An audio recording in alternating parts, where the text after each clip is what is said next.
We start a new chapter, the Central Islamic lands. So you can see with a population of over 1 billion, somewhere it's 1.8 billion, constitute the world second largest religious in the world. So we are in the 21st century.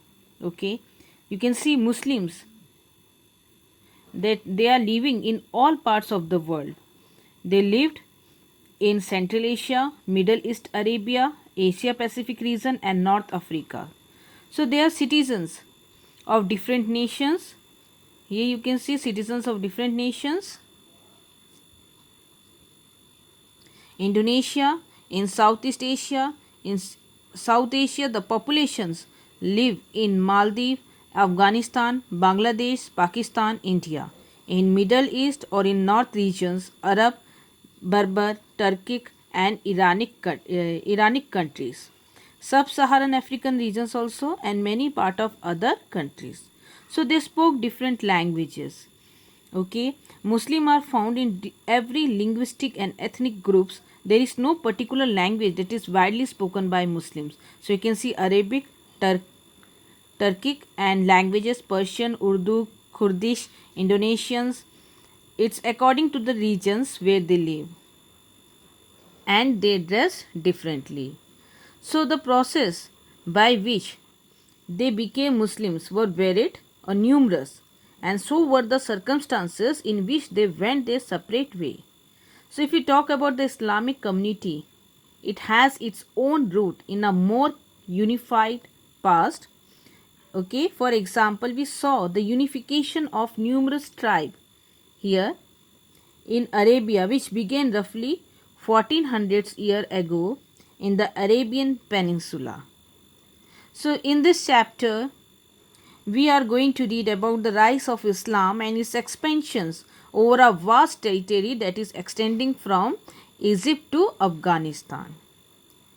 Okay, this area, if we talk about Egypt to Afghanistan, was the core area of Islamic civilization from the year 600 to 1280.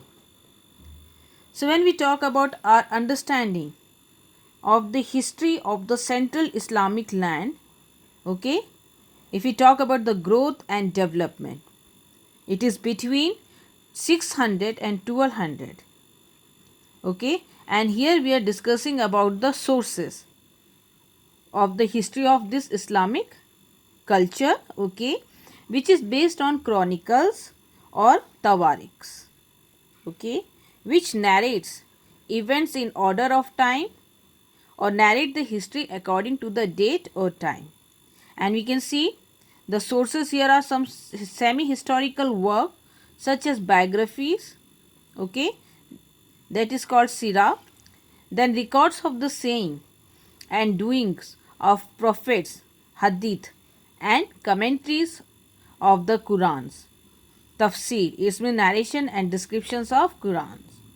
So these are the sources, semi-historical sources, जो पूरी तरह से ऐतिहासिक स्रोत नहीं है, लेकिन हमने इसका प्रयोग इतिहास को समझने के लिए किया है और जो इससे हमें तथ्य या इन्फॉर्मेशन जो लिया है वो ताकि हम इतिहास को समझ सके. ठीक है, then you can see biography, जीवनी. Then comes the material from which these works were produce. These works, the semi-historical works, okay, these were a large collection of eyewitness report that we call akhbar, transmitted over a period of time either orally or on a paper. तो जो भी ये कृत्य हैं, ठीक है, या ये सामग्री हैं, दिस एविडेंसेस, दिस सोर्सेस, इन विषयों के बारे में हमें पूरी जानकारी अखबार से मिलती है, या तो यह कह सकते हैं कि यह अखबार से ही लिया गया है. अखबार क्या है? जो एक कलेक्शन है आई विटनेस रिपोर्ट्स का, ठीक है, और आप देखते हैं ये रिपोर्ट्स टाइम टू टाइम या तो ओरली ट्रांसमिट हुई है या फिर कागज़ पर लिखित रूप से पहुंची है. So when we talk about the authenticity, okay, of this report which we call khabar, okay, was tested, checked by the critical method which traced the chain of transmissions isnad and established the reliability of the narrator. तो हम देखते हैं जो report की जो प्रामाणिकता है कि जांच है ना, एक आलोचना के तरीके से की जाती है, जिसमें सूचना भेजने, जिसे हम स्नात कह रहे हैं, कि श्रृंखला जारी रहती थी। ठीक है, किसी एक विषय पर क्या है, सूचना की श्रृंखला दी जा रही है। एंड आप देखते हैं इसने जो नैरेटर की विश्वसनीयता को स्थापित की गई थी, इससे नैरेटर की विश्वसनीयता को स्थापित किया जाता था। तो you can C although this method was not full proof, medieval Muslim writers were more careful in selecting their information and understanding the motives of their informations and then what their contemporary in other part of the world. If we talk about that, they were more careful in selecting the information and understanding understanding the motive behind the informations. Okay, on controversial issues, okay, they reproduce different versions of the same event as they found in their source, leaving the task of judgment to their reader. तो उनका अपने समय के आसपास की घटनाओं के बारे में जो उनका वर्णन है अधिक सिस्टमैटिक होता था और एनालिटिकल होता था। इससे अखबारों की जो कलेक्शन है उसे सिर्फ कलेक्शन मात्र या संग्रह मात्र नहीं कहा जा सकता। ठीक है, you can C most of the chronicles and semi historical works were in Arabic, और इसमें से भी जो सर्वोत्तम और बेस्ट है, ठीक है, वो है तबरी की तारीख है, जिसका आप देखते हैं 38 खंडों में या वॉल्यूम्स में क्या किया गया, अंग्रेजी में ट्रांसलेट किया गया है। So you can C Persians chronicles here, and here you can see they are quite detailed in their treatment of Iran and Central Asia. It's mean they describe in detail about Iran and Central Asia. And when we talk about the Christians chronicles, okay, you can see were written in Syriac, a dialect of Aramaic, okay, are fewer, but they throw interesting light on the history of early Islam. So here you can see that beside chronicles we have some legal texts, geographies, travelogues and literary works such as stories and poems. So here comes another source are the documentary evidence. Here you can see they are fragmentary piece of writing such as the official's order or the private correspondence. So it is the most valuable for writing histories. It is good for administrative history. When we talk about the history, it is good for the administrative history as its entirely source it's come from the Greek and Arabic papyri and the Geniza records. So some evidence emerged from archaeological excavations. So here we talk about the literary sources as it is. You can see official documents and private correspondence. And then you find archaeological, another sources are the archaeological or the excavations. Okay, this was done at Desert Palace. You can see numismatic study of coin and epigraphic study of inscription. They were the sources which are of great value for the economy, for the history, art history and for the establishment of names and date. तो सही मायने में इस्लाम के इतिहास ग्रंथ लिखे जाने का काम कब से शुरू होता है? 19th सेंचुरी में जर्मनी और नीदरलैंड के विश्वविद्यालय के प्रोफेसर के द्वारा किया गया। For the colonial interest, okay, in the Middle East and North Africa, this encouraged the French and the British researcher to study Islam as well. So the Christian priest, okay, too paid close attention to study the history of Islam and produce some good works, okay. Then here you can see although their interest was mainly to compare Islam and Christianity. So these scholars, okay, आप देखते हैं, were called Orientalists. So these Orientalists are from, you can see, are from a Western countries who studies the language, culture or history of the countries of Eastern Asia. So they were known for their knowledge for Persian and Arabic, and generally they critically analysis the original text. तो हम यहाँ पे देखते हैं इग्नास gold जीहर Hungary के एक यहूदी थे जिन्होंने काहिरा के इस्लामी कॉलेज अल अजहर में स्टडी किया और जर्मनी भाषा के आप देखते हैं जर्मनी भाषा में इस्लामी कानून और धर्म विज्ञान के बारे में नई राह दिखाने वाली पुस्तकें लिखी। Now come to the 20th century.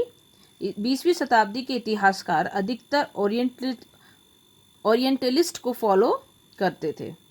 They have widened the scope of Islamic history by including new topics and by using allied disciplines such as in economy, anthropology and statistics have defined many aspects of Orientalist studies. तो आप देख रहे हैं इस्लाम का जो इतिहास लेखन इस बात का एक बहुत अच्छा उदाहरण है कि इतिहास के आधुनिक तरीकों का इस्तेमाल किया गया है धर्म के अध्ययन के लिए।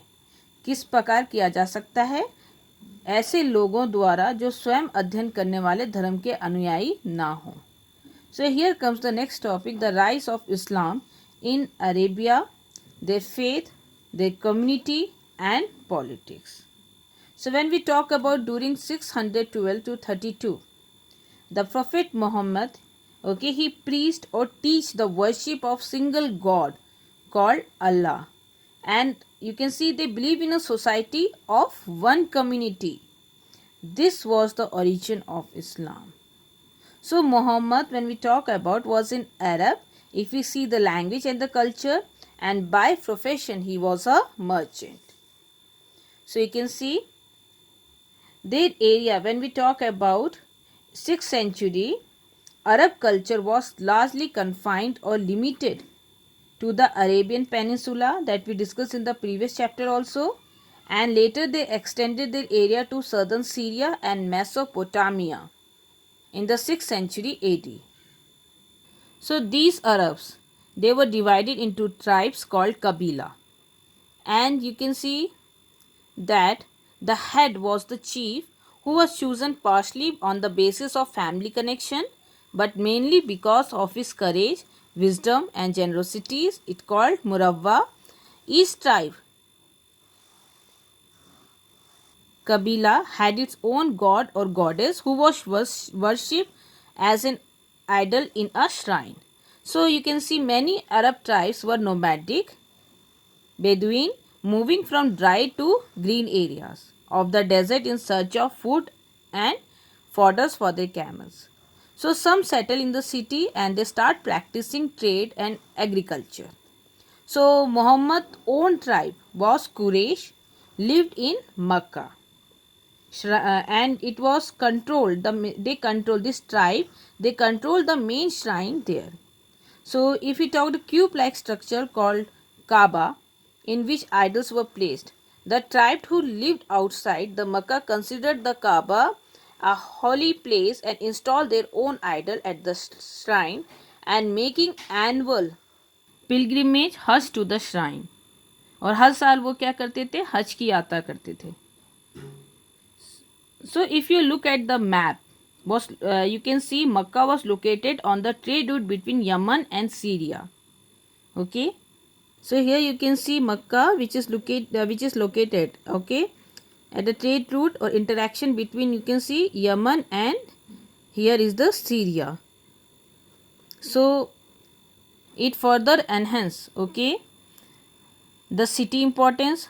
So the Makkah shrine was a sanctuary or a sacred place, haram, where violence was forbidden or prohibited and protection were given to all the visitors. So we saw that there was the main pilgrimage center as well as it was a place of what? Interaction trade route for Yemen and Syria. So here you can see this pilgrimage okay and this commerce gave the nomadic and settled tribe opportunities to communicate with one another and share their belief and customs.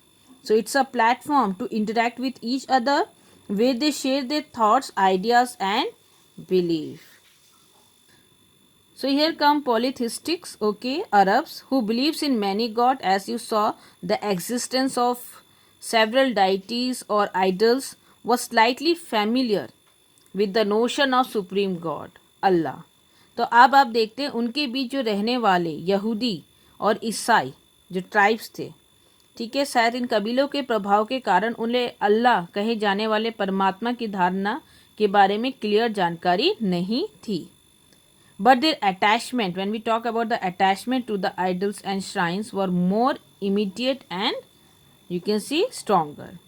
So around 612 AD or Common Era, you can see Muhammad declared himself as a messenger of God. Here, Rasuls of God.